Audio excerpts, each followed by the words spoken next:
కేటీఆర్ని నామమాత్రంగా అక్కడ పెట్టి కేటీఆరే తానే ముఖ్యమంత్రిగా అన్ని పనికిమాలిన నిర్ణయాలు తీసుకొని ప్రజల సొమ్మును దుర్వినియోగం చేసి కోట్లాది రూపాయల కుంభకోణం చేసి ఈరోజు బీఆర్ఎస్ ప్రభుత్వానికి చెడ్డ పేరు తెచ్చి ప్రజల్లో ఈరోజు టీఆర్ఎస్ అంటే కూడా అసహ్యం పుట్టే విధంగా చేసి ఈరోజు ప్రభుత్వం పడిపోవడానికి ముఖ్య కారకుడు కేటీఆర్. మరి నోరు మూసుకొని ఊకోవాలి కదా. ఇప్పటికైనా ఓడిపోయినాం, మేము తప్పు చేసినాం కాబట్టి మమ్మల్ని ఓడగొట్టారు. ఒక 5 సంవత్సరాల కాలం మరి అధికారం చేస్తున్న కాంగ్రెస్ పార్టీని వాళ్ళ పని వాళ్ళని చేసుకొనియాలి. 5 ఏళ్ల తర్వాత వాళ్ళు ఏం చేశారో ఏం చేయలేదు అప్పుడు ప్రజల ముందుకెళ్ళి ఓట్లు అడుగుదామనేటువంటి సోవి కూడా లేకుండా మనం గెలిచిన తెల్లారి నుంచే మన మీద విష ప్రచారం చేయడం ప్రారంభం చేసిండు. ఆయనకి ఎక్కడ దిక్కుదోచడం లేదు. 10 ఏళ్ల అధికారంలో మరి ఒక అనుభవంతో ఉండి అంటే అధికారాన్ని అనుభవించి ఒకటేసారి అధికారం చేతు జారిపోయే వరకు పిచ్చెక్కి ఏం చేస్తున్నాడో అర్థం కానట్టు పరిస్థితి ఉంది. ఆయనకి ఎటు చూసినా ఏం దొరుకుతలేదు. అటుపోయి ఇటుపోయి హైడ్రా అంటాడు, అటుపోయి ఇటుపోయి మూసి అంటాడు. అరే బాబు, మూసి గురించి నీకు తెలియదు ఏమున్నది?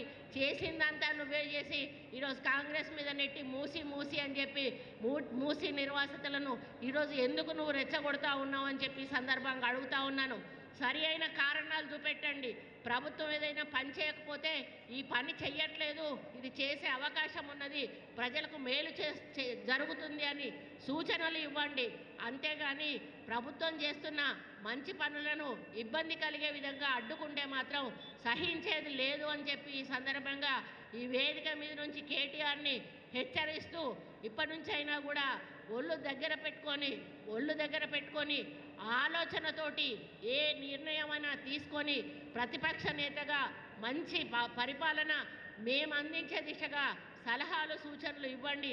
అంతేగాని ప్రభుత్వ చర్యలకు పనులకు అడ్డుపడితే మాత్రం ప్రజలు ఊరుకోరు అని చెప్పి హెచ్చరిస్తూ మరి నూతనంగా ఈరోజు ప్రమాణ స్వీకారం చేస్తున్నటువంటి మార్కెట్ కమిటీ చైర్మన్ గారికి సభ్యులందరికీ కూడా శుభాకాంక్షలు తెలియజేస్తూ మీ కాలంలో ఈ మార్కెట్లో మరి ఇక్కడికి వచ్చే రైతుల సమస్యలు కానీ మన రైతు అంటే కూలీలకు చెందినటువంటి సమస్యలు కానీ ఏమున్నా కూడా మరి దీనికి సంబంధించినటువంటి తుమ్మల నాగేశ్వరరావు మెంటాలిటీ నాకు బాగా తెలుసు. ఆయన ఏదైనా కూడా తనది అన్నట్టే తన సొంతం అన్నట్టుగానే చేస్తారు.